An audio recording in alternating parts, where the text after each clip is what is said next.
আসসালামু আলাইকুম। আজকে আমরা আর্টিকেল নিয়ে আলোচনা শুরু করব ইনশাআল্লাহ।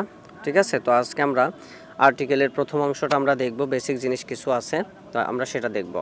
তো আর্টিকেলকে ডেমনস্ট্রেটিভ অ্যাজেক্টিভও বলা হয়। ঠিক আছে, ডেমনস্ট্রেটিভ অ্যাজেক্টিভ বা ডিটারমিনার্স। আর্টিকেল হচ্ছে ডেমনস্ট্রেটিভ অ্যাজেক্টিভস বা ডিটারমিনার্স।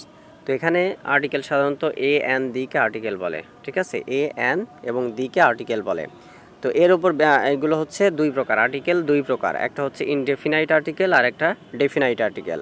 আর্টিকেল দুই প্রকার, ইনডেফিনাইট আর্টিকেল আর ডেফিনাইট আর্টিকেল। আচ্ছা, তো এখন এ এবং এন আছে, এই দুইটাকে ইনডেফিনাইট আর্টিকেল বলে। ঠিক আছে, এ মানে একটি, এন মানেও একটি। তো এখানে একটি মানে কি, যে কোনো একটি হইতে পারে, এই জন্য এটা হচ্ছে ইনডেফিনাইট আর্টিকেল। তো খেয়াল রাখতে হবে ইনডেফিনাইট, এটা যেহেতু একটা বোঝায়, এই জন্য সিঙ্গুলার কাউন্টেবল নাউনের পূর্বে বসে। এ বা এন সিঙ্গুলার হইতে হবে, আবার কাউন্টেবল নাউন হইতে হবে। এই যে এ বা এন মানে একটি, ঠিক আছে, আবার কাউন্টেবল নাউন না হইলে তো হবে না, কারণ একটি তো আমি তো গুনতে পারতেছি, তাই না? গুনতে না পারলে তো এটা হইতো না। তাহলে খেয়াল রাখতে হবে এ এবং এন সিঙ্গুলার কাউন্টেবল নাউনের পূর্বে বসে। আচ্ছা, দিকে ডেফিনাইট আর্টিকেল বলে, ডি বা দাকে ডেফিনাইট আর্টিকেল বলে। আচ্ছা, এই দিয়ের ব্যবহার হচ্ছে স্পেসিফিক করে বোঝাতে ব্যবহৃত হয়, স্পেসিফিক করে বোঝাইতে ব্যবহৃত হয়। সিঙ্গুলার এবং প্লুরাল উভয় নাউনের পূর্বে বসে। আর্টিকেল তো এ আর এন দেখলাম, এটা হচ্ছে সিঙ্গুলার কাউন্টেবল নাউনের পূর্বে বসে শুধু, কিন্তু দা হচ্ছে সিঙ্গুলার এবং প্লুরাল উভয় নাউনের পূর্বে বসে। আচ্ছা, তো আমরা কিছু ব্যবহার আজকে দেখব, সেটা হচ্ছে এ এবং এন এর ব্যবহার দিয়ে আমরা শুরু করি। সাধারণত কনসোনেন্ট সাউন্ডের পূর্বে এ এবং vowel sound a E I O u এর পূর্বে এন বসে। ঠিক আছে, ভাওয়েল আমরা জানি পাঁচটা, A E I O U, আর কনসোনেন্ট তো বাকি যে 21টা আছে এটা। তাহলে কনসোনেন্ট সাউন্ডের পূর্বে এ বসে, ভাওয়েল সাউন্ডের পূর্বে এন বসে। এটা হচ্ছে নর্মাল, মানে এটা হচ্ছে একদম জেনারেল একটা রুল। তাহলে এ কাউ অ্যান এলিফ্যান্ট, ঠিক আছে, ই আছে অ্যান এলিফ্যান্ট আর এ কাউ। আচ্ছা, 2 নম্বর রুলস হচ্ছে কিন্তু ভাওয়েলের উচ্চারণ বা প্রোনাউন্সিয়েশন ইউ বা ওয়াই এর মতো হলে এ বসে।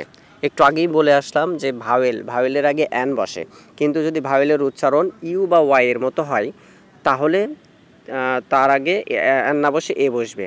আবার কনসোনেন্ট সাউন্ডের উচ্চারণ বা প্রোনাউন্সিয়েশন যদি ভাওয়েলের মতো হয় তাহলে তাদের পূর্বে কি বসে, এন বসে। খেয়াল রাখতে হবে, বেশিরভাগ ক্ষেত্রে সংক্ষিপ্ত রূপে ব্যবহৃত হয়। তাহলে ভাওয়েলের উচ্চারণ যদি ইউ বা ওয়াই এর মতো হয় তাহলে তার পূর্বে এন না বসে এ বসবে। আবার কনসোনেন্ট সাউন্ডের উচ্চারণ প্রোনাউন্সিয়েশন ভাওয়েলের মতো হলে তার পূর্বে এ না বসে এন বসবে। ঠিক আছে। আচ্ছা, তো এখানে আমরা দেখি এ ইউনিভার্সিটি, তো এখানে ইউ আছে, আমরা একটু আগে দেখে আসলাম এই যে ভাওয়েল সাউন্ড হচ্ছে এ ই আই ও ইউ, এর পূর্বে এন বসে। তাহলে এখানে এ দিচ্ছি কারণ ইউনিভার্সিটি, ইউনিভার্সাল, তো এখানে ইউ এর ভাওয়েলের উচ্চারণ হচ্ছে ইউ এর মতো হচ্ছে, এই জন্য এর আগে এ বসছে। আবার এম কিন্তু consonant sound, M consonant sound, তার আগে এ বসার কথা, কিন্তু এখানে আমরা এন বসাইছি, কারণ কি এম এল এ এটা অ্যাব্রিভিয়েশন। ঠিক আছে, এটা অ্যাব্রিভিয়েশন, এই জন্য এর আগে কি বসছে। আবার এম উচ্চারণ করতে যে কি আসছে, এখানে ভাওয়েল একটা সাউন্ড আসছে, এ আসছে এম, এই জন্য এর আগে এন বসেছে। আচ্ছা, তো একটা জিনিস খেয়াল রাখতে হবে আমাদের, সেটা হচ্ছে প্রোনাউন্সিয়েশনের উপর ভিত্তি করে এ বাই এন বসে, প্রোনাউন্সিয়েশনের উপরে। ঠিক আছে, শুধু সাউন্ড না, প্রোনাউন্সিয়েশন যে কেমন আমরা শুনতে পাচ্ছি বা উচ্চারণ করতেছি সেটার উপর ভিত্তি করে এ বাই এন বসে।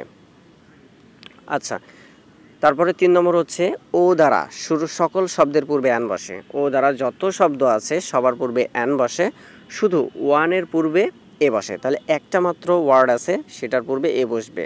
তাহলে হি মেইনটেইনস অফিস আছে, তাহলে অ্যান অফিস হবে। ঠিক আছে, I saw dash one eyed man, তাহলে এখানে এই যে ওয়ান দেখলাম, তাহলে ওয়ানের পূর্বে, ওয়ান যেখানেই থাকুক না কেন তার পূর্বে এ বসবে। তাহলে ওয়ান বাদে ও দ্বারা যত শব্দ আছে তাদের পূর্বে অ্যান বসবে, ওয়ান বাদে। আচ্ছা, 4 নম্বর রুলস হচ্ছে এইস শব্দের উচ্চারণ, শব্দের শুরুতে এইসের উচ্চারণ হ হলে এ বসবে, মানে অ্যাজ ইউজুয়াল এইসের উচ্চারণ হ হলে সেটা এ বসবে, কিন্তু এইসের উচ্চারণ উজ্জ্ব থাকলে অ্যান বসবে, মানে এইস উচ্চারণ হবে না। যেমন দিস ইজ এ হর্স, তাহলে এখানে এইস উচ্চারণ হয়েছে এই জন্য এ বসেছে, দিস ইজ এ হর্স। তাহলে এখানে যেহেতু এইস হ উচ্চারণ হচ্ছে হর্স, তাহলে এই জায়গায় এ বসছে।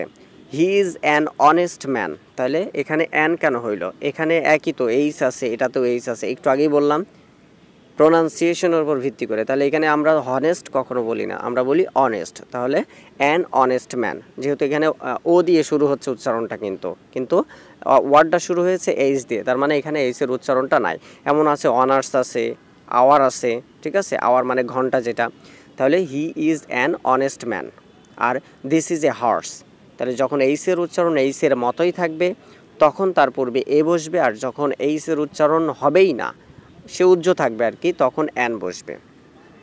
আচ্ছা, তো 5 নম্বর হচ্ছে অপরিচিত বা সম্মানিত ব্যক্তি বোঝাতে মিস্টার, মিসেস অথবা মিস এর পূর্বে এ বসে। যেমন আপনি কাউকে চিনেন না, ঠিক আছে, আপনি কাউকে যখন চিনেন না তখন কি, যে কেউ একজন আসছিল, একজন রহিম নামের একজন আসছিল, এই যে রহিম নামের একজন আসছিল, করিম নামের একজন আসছিল, এরকম অপরিচিতও হইতে পারে অথবা সম্মানিতও হইতে পারে। তো এরকম মিস্টার, মিসেস, মিস এর পূর্বে এ বসে। যেমন a Mister Karim is arrested, a Mister Karim is arrested. তো এখানে আপনি আমি কেউ চিনি না যে করিমটা কে, আসলে শুনতে পাইছি যে মিস্টার করিম নামের একজন গ্রেফতার হয়েছে, তো এখানে একজনের জন্য এই অর্থটা ইউজ করা হয়েছে, এ মিস্টার করিম। ঠিক আছে, তো পরবর্তীতে আমরা আরও আলোচনা করব ইনশাআল্লাহ।